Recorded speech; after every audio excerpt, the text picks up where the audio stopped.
तरफ दलित मंत्री 22 प्रतिज्ञा बाबा साहब डॉक्टर अम्बेडकर की दोहरा देता है तो उसका इस्तीफा ले लिया जाता है, उससे 5 घंटे बिना एफआईआर के पूछताछ की जाती है और आम आदमी पार्टी का सिंगल एमएलए वहां खड़ा नहीं होता है। आप समझिए कितने बड़े जातिवादी हैं।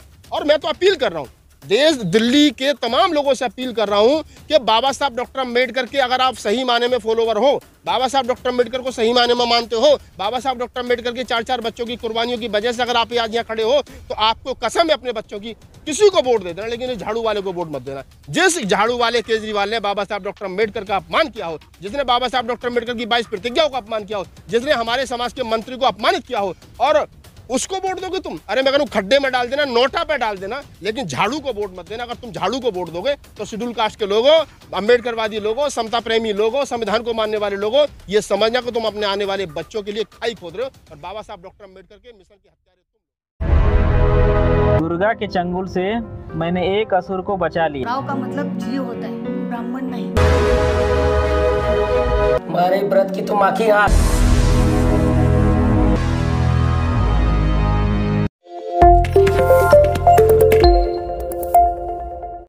और ये बात इस देश के आवाम को समझनी चाहिए कि जिनको आप सफ़ेद पोश में बहुत बढ़िया समझ रहे थे, वो केजरीवाल एंड कंपनी जितनी है, ये केजरीवाल एंड कंपनी आरएसएस की बी टीम है। मैं पहले दिन से कह रहा हूँ।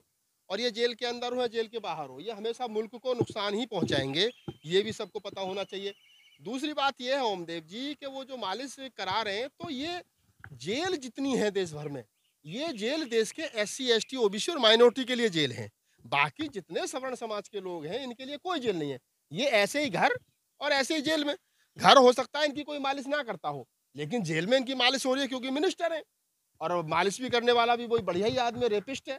अब वो मालिश किस नीयत से कर रहा है, रेपिस्ट है, तो उसकी भी नीयत आप समझ सकते हो। तो ये बात समझने वाली है। बहुत सारी बातें कही जा सकती हैं, बहुत सारी बातें नहीं कही जा सकती हैं। ये जो देश के अंदर घोलमाल चल रहा है, ये जो गांधी की टोपी लगा करके और डॉक्टर अम्बेडकर की फोटो लगा करके मुल्क को बेवकूफ़ बनाने का काम कर रहे हैं, ये सबके सब एक नंबर के भ्रष्ट हैं। सरकार बीजेपी की इनके ऊपर उतनी कार्रवाई नहीं कर रही है जितनी करनी चाहिए थी, क्योंकि देश के अंदर जो सरकार चल रही है बीजेपी की, वो भी मनुवादियों की सरकार है और केजरीवाल साहब का भी कच्चा खाकी है। तो ये दोनों चचा भतीजे के भाई हैं, बीजेपी के दोनों हैं, एक नागनाथ एक सांपनाथ। तो ये दो। लेकिन जो केजरीवाल जी 2012 में कहते थे, जब आंदोलन कर रहे थे दिल्ली में, कि सब चोर है जी, सब चोर है जी, और जो चोर है तो वो फिर उनके मंत्री जेल में क्यों पड़े? मैं वही कह रहा हूँ ना, सब चोर हैं, तो सब में बाकी कौन बचा? सब में तो ये भी आ गए ना, सब चोर है। इसका मतलब केजरीवाल पहले नंबर पर चोर है, मनीष सिसोदिया दूसरे नंबर पर चोर है, जितन क्या नाम है जो जैन साहब है जो जेल में पड़े हैं, सत्येंद्र जैन, वो भी चोर है। अभी तो इनकी सरकार जाने दो, सही मायने में CBI जांच हो इनकी, तो ये सबके सब भ्रष्ट निकलेंगे, ये सबके सब चोर निकलेंगे। इन्होंने जितने वादे किए थे लोगों से, वो सबके सब फरेबी और झूठे साबित हुए। देश प्रदेश की जनता को, दिल्ली की जनता को जितना इन्होंने मूर्ख बनाया है, इतना किसी ने मूर्ख नहीं बनाया। आप देखिए इतने बड़े जातिवादी लोग हैं ये कि अगर मनीष सिसोदिया को ED नोटिस करती है तो वो अपने ऑफिस और ED के ऑफिस ऐसे जाता है ओपन गाड़ी में 2000 आदमियों का काफिला लेकर के, जैसे दूल्हा दुल्हन लेने जा रहा हूँ। आप समझिए इस बात को। और वहीं दूसरी तरफ दलित मंत्री 22 प्रतिज्ञा बाबा साहब डॉक्टर अम्बेडकर की दोहरा देता है तो उसका इस्तीफा ले लिया जाता है, उससे 5 घंटे बिना FIR के पूछताछ की जाती है और आम आदमी पार्टी का सिंगल एमएलए वहां खड़ा नहीं होता है। आप समझिए कितने बड़े जातिवादी हैं। और मैं तो अपील कर रहा हूँ, देश दिल्ली के तमाम लोगों से अपील कर रहा हूं कि बाबा साहब डॉक्टर अम्बेडकर के अगर आप सही माने में फॉलोवर हो, बाबा साहब डॉक्टर अम्बेडकर को सही माने में मानते हो, बाबा साहब डॉक्टर अम्बेडकर के 4-4 बच्चों की कुर्बानियों की वजह से अगर आप आज यहाँ खड़े हो, तो आपको कसम है अपने बच्चों की, किसी को वोट दे देना, लेकिन इस झाड़ू वाले को वोट मत देना। जिस झाड़ू वाले केजरीवाल ने बाबा साहब डॉक्टर अम्बेडकर का अपमान किया हो, जिसने बाबा साहब डॉक्टर अम्बेडकर की 22 प्रतिज्ञाओं का अपमान किया हो, जिसने हमारे समाज के मंत्री को अपमानित किया हो, और उसको वोट दोगे तुम? अरे मैं कहूँ खड्डे में डाल देना, नोटा पे डाल देना, लेकिन झाड़ू को वोट मत देना। अगर तुम झाड़ू को वोट दोगे तो शेड्यूल कास्ट के लोगों, अम्बेडकरवादी लोगों, समता प्रेमी लोगों, संविधान को मानने वाले लोगों, ये समझना कि तुम अपने आने वाले बच्चों के लिए खाई खोद रहे हो और बाबा साहब डॉक्टर अम्बेडकर के मिशन के हत्यारे तुम लोग। लेकिन केजरीवाल सरकार जो चल रही है दिल्ली में, पंजाब में, कुछ अच्छा काम भी कर रही है। वो फ्री अनाज दे रहे हैं, फ्री एजुकेशन दे रहे हैं। अरे भाई मैं कह रहा हूँ फ्री दे क्यों रहे हो तुम? कोई मांग रहा तुमसे? केजरीवाल अपने चाचा की जमीन बेच के दे रहा है क्या? केजरीवाल ने जो फ्री का रट्टा लगा रखा, फ्री दे रहे हैं। केजरीवाल अपने पापा की खेत बेच करके लेके आए थे। ये जो हमारा पैसा है, बजट का पैसा, इसे जहां मर्जी खर्च कर लो, है कहीं ना कहीं तो खर्च करोगे। केजरीवाल ने अपनी तनख्वाह में से दिया हो, किसी मिनिस्टर की तनख्वाह में से दिया हो, किसी MLA की तनख्वाह में से दिया हो, अपनी सुख सुविधाएं रोक करके दिया हो, तो मान भी ले के साथ उनका कुछ योगदान है। अरे ये हमारा टैक्स है, फ्री कहाँ रह गया भाई? हम 2 रुपए का पार्ले जी भी खरीदे तब भी टैक्स देते हैं, तो उसमें फ्री कहाँ रह गया? तो ये जो मूर्ख बना रहे हैं ना, और लोग मूर्ख बन रहे हैं, इसको समझना चाहिए कि फ्री नाम की कोई चीज है ही नहीं भाई। फ्री क्या फ्री है बताओ मुझे? क्या बिजली फ्री का आपने अपने घर में बना रहा है बिजली केजरीवाल है? कहाँ से आ रही है? अरे बिजली के जो सरकारी कर्मचारी उनका तनख्वाह कौन दे रहा है? हम ही तो दे रहे हैं, हम टैक्स दे रहे हैं, उसको उनकी तनख्वाह जा रही है। और जो उनका बजट जो बिजली का वो गया वो सरकार उनको तनख्वाह दे रही है। तो ये समझनी चाहिए बात कि फ्री नाम की कोई चीज़ है ही नहीं। जो भी है वो भारत के खजाने में से जा रहा है, स्टेट गवर्नमेंट के खजानों में से जा रहा है। और खजाना जब बढ़ता है कि जब हम जो है वो कुछ खरीदते हैं, जब हम टैक्स देते हैं। अगर हम आज की तारीख में 2 रुपये का सामान पार्लियामेंट बताया ना कि पार्ले जी भी खरीदते तो तब भी हम टैक्स देते हैं। तो ऐसा नहीं है कि इसको धन्ना सेठ सरकार को चला रही है, इसको हमारे जैसे गरीब लोग भी चला रहे हैं सरकार को। 2012 और 11 में जब आंदोलन कर रहे थे केजरीवाल जी तो कह रहे थे कि हम कुछ बिल्कुल साफ साफ कर देंगे, करप्शन खत्म कर देंगे, लोकपाल ले आएंगे, जो भ्रष्टाचारी लोग उनको जेल भेज देंगे। 2012 से 2022 10 साल हो गया, कितना परिवर्तन देखते हैं? देखिए जो लोग लोकपाल की बात कर रहे थे वो राजेंद्र पाल पे खामोश हैं। आप समझिए इस बात को। लोकपाल की बात करने वाले लोग राजेंद्र पाल पे खामोश हैं, जातिवाद पे खामोश हैं, भ्रष्टाचार पे खामोश हैं। दिल्ली के अंदर आए दिन जो है वो शोषण हो रहा है, अत्याचार हो रहा है, SC ST का बैकलॉग नहीं भरा जा रहा है, इस पर खामोश है। 22 प्रतिज्ञा बाबा साहब डॉक्टर अम्बेडकर की 22 प्रतिज्ञा का विरोध क्यों हुआ, इस पर खामोश है। बाबा साहब डॉक्टर अम्बेडकर की फोटो तो लगाई जा रही है, लेकिन बाबा साहब डॉक्टर अम्बेडकर के विचार को आगे नहीं बढ़ाया जा रहा है, इस पर वो खामोश है। तो ये नकली अम्बेडकरवादी है, नकली झूठे हैं। ये 1 नंबर का फ्रॉड आदमी अगर कोई देश के अंदर है तो वो ये अपना छोटा रिचार्ज है RSS का 10 रुपए वाला, ये है केजरीवाल। तो ये सबसे बड़ा घोटालेबाज यही आदमी, ये एक तो 1 नंबर का लंपट आदमी है केजरीवाल। बड़े वाले जो है मोदी जी वो लंबी लंबी फेंकते हैं, उनसे थोड़ी सी छोटी कम फेंक लेता है दोनों फेंकने में एक्सपर्ट ये। लेकिन ये तो IIT से पढ़े हुए हैं, पढ़े लिखे ओहो पढ़े लिखे तो कोई कहीं से भी हो, हम कहीं से पढ़े लिखे नहीं तो इसका हम बुद्धिमान नहीं है। पढ़े लिखे होने का क्या मतलब है? जो आदमी जितना पढ़ा लिखा उतना बड़ा घोटाला करेगा।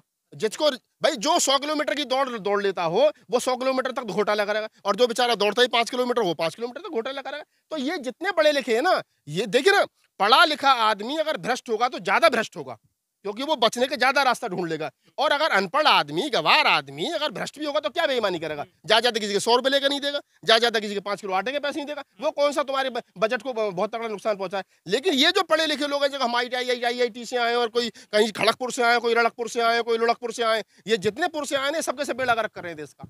लेकिन लोग कहते हैं कि शिक्षित लोग जो ज्यादा अच्छा विकास करते हैं देश का। हाँ तो देख लो, तुम्हारे सामने 2 शिक्षित हैं, एक तो ये खड़गपुर वाला केजरीवाल, इसने कितना विकास कर दिया, कितने फ्लाईओवर बना दिए, क्या कर दिया। 500 स्कूल बनाने का वादा किया था, कितने स्कूल बना दिए? 500 कमरे नहीं बने होंगे, 10 साल होने गुजारे भाई साहब को। एक वो बड़े वाले चाचा है मोदी जो गुजरात से आए थे, वो भी कह रहे थे हम भी वो भी पढ़े लिखे हैं, उन्होंने MA पहले करी थी, BA बाद में करी थी, तो दोनों ज्यादा पढ़े लिखे हैं।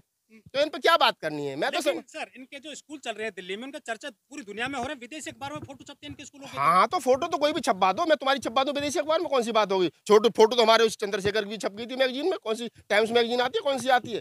तो फोटो छपने, हाँ टाइम्स में छप गई थी, केजरीवाल की तो नहीं छपी टाइम्स में। तो फोटो छपना कोई बड़ी, फोटो से आकलन करोगे तुम? फोटो से आकलन थोड़ी होगा भैया, जनता आकलन करेगी। अगर फोटो से ही सब सारे काम होंगे तो 5 साल के बाद चुनाव क्यों होता है? 5 साल के बाद चुनाव इसलिए होता है कि ताकि लोग 5 साल के काम को आकलन करके आपको वोट कर सकें। अगर फोटो से ही आकलन होगा तो फिर तो मोदी जी चीते लेकर के आए थे, पूरे देश में उतने के चीते नहीं थे जितने के होर्डिंग लगवा दिए मोदी जी ने। तो ये एडवर्टाइजमेंट की सरकार चल रही है, चाहे तो केजरीवाल की सरकार हो चाहे मोदी जी की सरकार हो, ये दोनों चचा भतीजे हैं, एक ही सिक्के के 2 पहलू हैं। ये दोनों बीजेपी के रिचार्ज, एक 100 रुपए का रिचार्ज, एक 10 रुपए का रिचार्ज। तो आप समझिए इस बात को कि ये दोनों घातक हैं। ये एडवर्टाइज में, कपड़े बदलने में, एक आदमी दिन में 4 बार बदलता है, एक आदमी घर में रहता है, केजरीवाल अंदर बुक शर्ट डाल के नीचे जूते पहन करके, जब बाहर निकलता तो बुक शर्ट ऊपर निकाल देता, जूता पहन के सैंडल पहन लेता। ये अजीब ड्रामा चल रहा है देश के अंदर। ऐसी सर्दी में, दिल्ली की सर्दी सबसे ज्यादा होती है, अब बताओ मुझे, जो आदमी ऐसा घूमता हो क्या खाता होगा, कितना माल खाता होगा केजरीवाल, जिसको स्वेटर में भी गर्मी लगती है। लेकिन टक्कर दे रहे हैं बीजेपी को केजरीवाल, ओहो टक्कर हिमाचल में और गुजरात में। अरे भाई साहब टक्कर ले कौन रहा है? आप इस बात को समझो। मैं परसों नागपुर में था, मैंने वहाँ एक बात कही, वो बात रिहर भी रिपीट कर देता हूँ कि बीजेपी और कांग्रेस दोनों, RSS किसने बनाई? कांग्रेस ने। और RSS ने क्या बनाया? बीजेपी। तो ये तीनों एक सिक्के के 2 पहलू हैं। अब आप समझिए इस बात को कि जब RSS को लगता है कि वोटर कांग्रेस से नाराज होकर बीजेपी में जा रहा है तो कोई दिक्कत नहीं, बीजेपी से नाराज होकर कांग्रेस में जा रहा है कोई दिक्कत नहीं। लेकिन जब उन तीनों से, दोनों से नाराज होकर के तीसरा विकल्प ढूंढता है तो फिर RSS को बेचैनी होती है, और जब बेचैनी होती है तो फिर अपना ही तीसरा विकल्प तैयार कर देता है। वो कहता है अगर तुम ये मायावती को मत दो, इसको सिंधे को मत दो, इसको क्या नाम है अखिलेश को मत दो, इसको लालू को मत दो, क्या तुम्हें तीसरा विकल्प चाहिए ना? वो हम दे रहे हैं। कौन है? कि हमारा छोटा आदमी है, इसे ले जाओ। वो कौन है? केजरीवाल। तो ये इन्हीं का विकल्प है, कुछ नहीं है। आप इस बात को समझिए, लोगों की बातें समझ में आ रही हैं। हमारे देश के लोग थोड़े भावुक ज्यादा है। कोई भी आकर के बाबा साहब का नारा लगा दे, जय भीम, वो ये असली अम्बेडकरवाद दिया गया, उसका मैं कह रहा हूँ भैया इसकी पैंट उतार के देखो, कच्चा इसका नीला है खाकी है, तब पता चलेगा ना। केजरीवाल साहब जिस पाठशाला से निकल करके आए हैं उनका सबको पता है। आपको विश्वास नहीं केजरीवाल जी पर? मुझे पहले दिन से विश्वास नहीं उस आदमी, मैंने पहले दिन कह दिया था ये नकली है, 100% नकली है भाई साहब। अब आप खुद देख लो ना, जिस आदमी का आंदोलन गांधी टोपी से चला हो 2010 में और 11 में, अन्ना आंदोलन गांधी टोपी से चला था, कहाँ के खड़ा डॉक्टर अम्बेडकर की कोट पैंट टाई पे चला, ना उसने गांधी की मानी ना वो अम्बेडकर की मान रहा। अरे मान किसकी रहा है, वो मान रहा नागपुर वाले संतरी चाचा की। ये बात समझो आप।